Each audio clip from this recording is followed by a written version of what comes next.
You know that feeling when you search for something online, something you think is super simple, and the results just make zero sense? Well, that's exactly what we're digging into today. We're starting with just one word, but what we find is this really bizarre identity crisis happening right out in the open.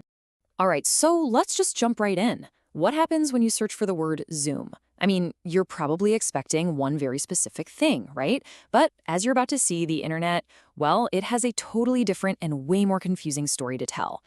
Okay, first result that pops up, Promo Zoom Meeting Pro. And you're thinking, yep, that's what I was looking for. This makes perfect sense. It's the video conferencing software we all know. But seriously, don't get too comfortable, because this is where things start to get weird.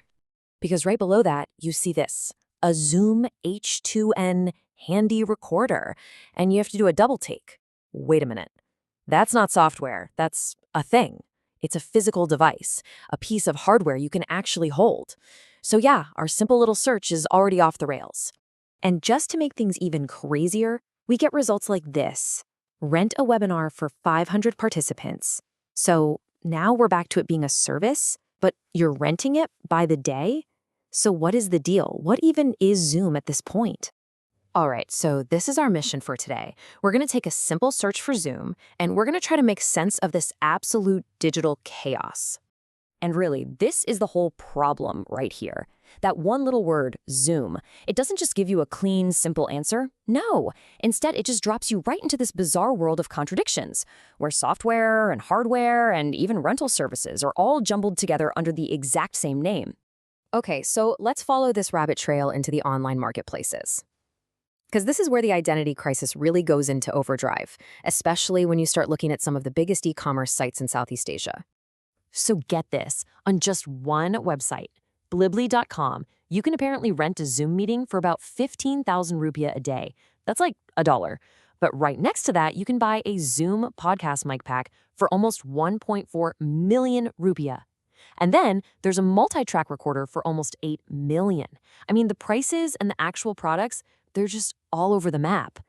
And this table just lays it out so clearly. You've got these two totally different identities fighting for the same name. On one side, Zoom is this service you can rent for super cheap. And on the other, it's a physical product you buy for a price tag that's hundreds, sometimes thousands of times higher. It's nuts. So this really gets to the heart of the mystery, right? Is Zoom a super cheap service you rent by the day?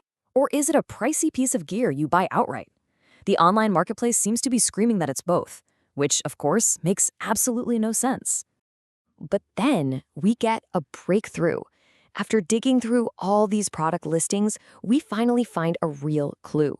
A clue that's going to help us unmask the other Zoom. We are about to crack this case wide open. And there it is. Tucked away in some of the fine print and on these official store pages, we find a different logo and a different website, zoomcorp.com. And notice the logo. It's all caps. It's a small detail, but it's a huge clue. This is our first real solid lead. So who is this other company anyway? Well, a little digging on their official site, and boom, we find out that Zoom Corporation is actually a Japanese company that's been around since, get this, 1983. Yeah, long before any of us were having video meetings, these guys were making audio equipment. And their tagline really says it all. We're for creators. See? Their whole reason for being is making stuff for musicians, for podcasters, for filmmakers. This is a completely different universe from the world of corporate webinars and team check-ins. And check out their product lineup. Remember that H2N handy recorder from the first search results? Or the podcast gear we saw on the shopping sites? It all belongs to this company. All those confusing results are finally starting to click into place. We're connecting the dots. But, no online investigation is ever a straight shot from A to B. Along the way, we hit a bunch of, digital ghosts and dead ends. I'm sure you've run into this kind of frustrating stuff yourself. Like, you'll click on what looks like a super promising link on a huge site like Shopee, only to get this, page unavailable. The clue was right there, and now, poof, it's gone. It's a digital ghost. So frustrating, but it's just part of the deal when you're digging around online. Or you hit this classic roadblock on Lazada. Just when you feel like you're getting somewhere, the entire investigation just grinds to a halt so you can prove you're not a robot. It's almost funny, right? And then there's this really weird thing. You find multiple search results that all look different, but they all lead to the exact same totally useless Facebook login page. It's like this bizarre echo chamber of dead ends just repeating the same non-information over and over again. Okay, so let's pull all these threads together. In this last part, we're going to finally solve the mystery for good and talk about what this whole crazy search really tells us about the internet today. And here it is, the solution to the whole identity crisis, laid out plain and simple. It turns out there are two completely different companies. On the left, you've got Zoom Video Communications, the American tech giant we all know, making software for meetings. And on the right, you have Zoom Corporation, the Japanese audio company from 1983, making actual hardware for creators. So what's the big deal here? Well, it's basically a brand collision. You have two totally unrelated companies that just happen to share a name, and it creates this super chaotic digital footprint. It doesn't just confuse us, the people searching, it confuses the search engines themselves. It's a wild example of how branding and just existing online can get incredibly messy. And that's really the big takeaway, isn't it? This isn't just some quirky story about a company named Zoom. It's a perfect little snapshot of what it's like to navigate the modern internet.